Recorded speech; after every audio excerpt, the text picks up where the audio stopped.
le moment le plus important de la journée là.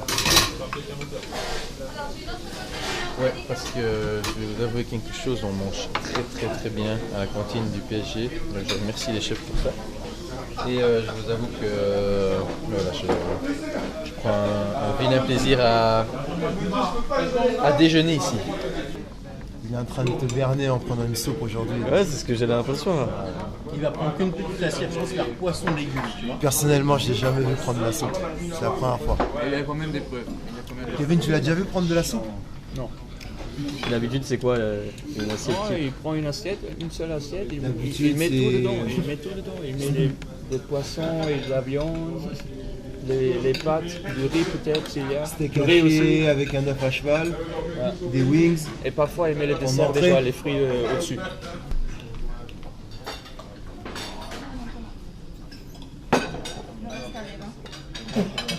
On peut l'amener après. Bon appétit, Dans 1 an, 2 ans, je pourrais plus faire. Non, t'as vu? Je vais pas demander de lasagne, hein. Ah non, c'est pas une lasagne. C'est lasagne de légumes. Ah ouais. Après, il pourra plus. c'est ça. Elle est là la double assiette. Petit café d'après déjeuner, voilà, c'est toujours super important. Lui, je te suis, hein. C'est lui que je vais suivre. Parce qu'il connaît bien Paris maintenant. Donc, en plus, Nanterre, c'est vers chez lui. Donc, il est sur le chemin. Tu prends un 14. Ah, moi, je te suis. Toi, si t'as le choix, tu peux ne pas prendre. Mais je te suis. Voilà, fin d'entraînement, départ pour l'Urban. Cette séance, c'était le lancement de la préparation du match de dimanche contre Marseille. Ouais, voilà, disons après les 2 jours de repos aussi, c'était plutôt une mise en train. Donc voilà, tout s'est bien passé. Atelier force, possession, opposition avec 3 équipes de 6. On a gagné le tournoi, je tiens à préciser. Et puis pour le reste, non, c'était un bon entraînement, une bonne mise en jambe. Et bon voilà, on commence la semaine sur une bonne note. On verra d'ici samedi avec départ en mise au vert, mais ça devrait le faire. Bon, moi je me sens super bien, tout simplement. Je dirais Marseille, c'est le genre d'ambiance qu'on aime voir autour des terrains de football. Voilà, ce ne sera pas tout repos. Je pense qu'il y aura énormément de pression, mais ça fait partie du foot. On doit faire avec ça tous les jours. Et je suis vraiment impatient d'être sur place. Ce qui est énervant, c'est que Ouais, bon, maintenant ici, moi personne ne me connaissait, que ce soit au club ou dans le championnat de France. Le championnat de Belgique n'est pas forcément très suivi dans l'Hexagone. Donc c'était difficile de pouvoir se faire un nom dès le départ. Maintenant, ça s'est super bien passé. Mon adaptation, que ce soit au sein du groupe ou par rapport au niveau du championnat et au niveau du groupe aussi, ça a été très bon.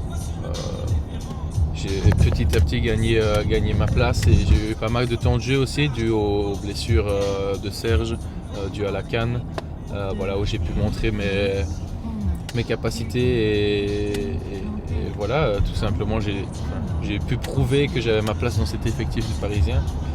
Et moi, bon, voilà, ça me réconforte dans l'idée que voilà, mon transfert au PSG n'était pas une erreur et j'avais pas visé trop haut, tout simplement.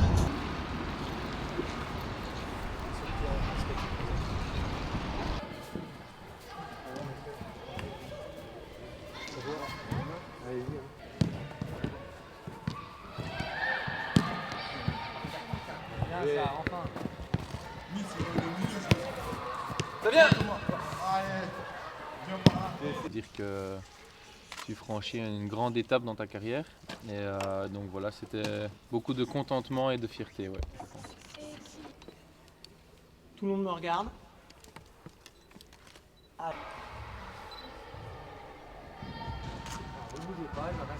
Est-ce que quand Neymar t'a dribblé, t'avais un peu la pression?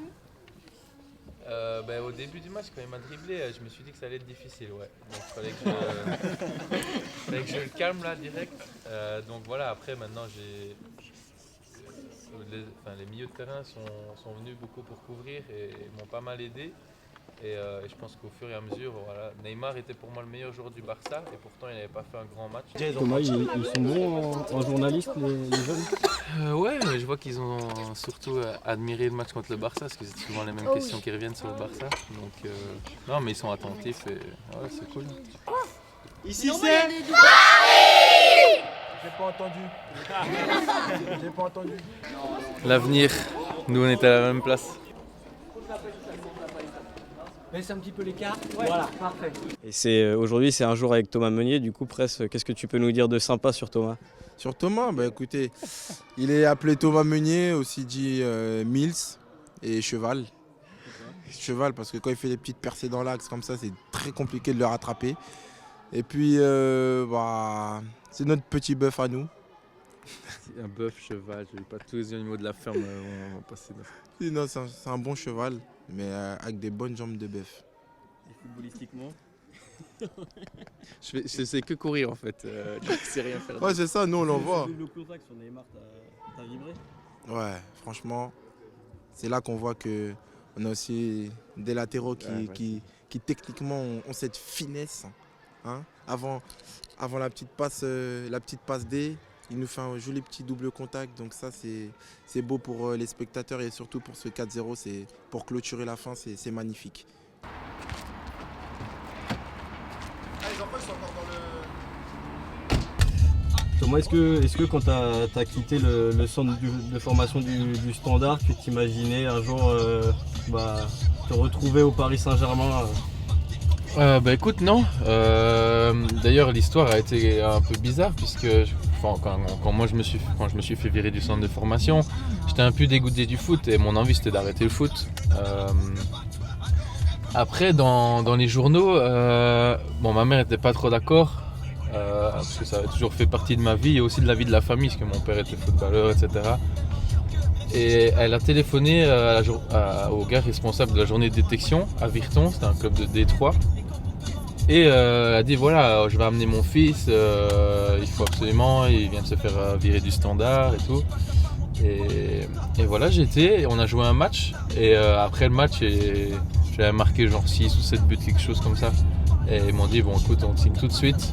Si tu veux tenter quelque chose, c'est sans pression, c'est un petit club, tu sais, un peu club de village mais un peu plus développé, tu vois. Et finalement voilà, je me suis retrouvé donc en national si on parle au niveau français et bon voilà, c'est vite devenu des potes. J'avais 2 ou 3 entraînements par semaine, personne vraiment me cassait les pieds, c'était vraiment à la cool et je pense que c'est ça qui m'a redonné un peu le goût du foot.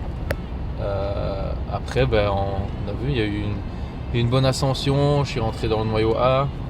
Je suis devenu semi-pro et puis par la suite transfert en D1 belge à Bruges où je suis resté 5 belles années pour finir au PSG quoi. Maintenant j'espère que l'aventure, il y aura encore quelque chose à se mettre sous la dent. Bon voilà les gars, la journée se termine, on va s'arrêter là. J'espère que ça a été un plaisir pour vous de découvrir un peu ce qui se passe chez Thomas Meunier et en tout cas pour moi ce fut très plaisant. Je vous dis à très bientôt.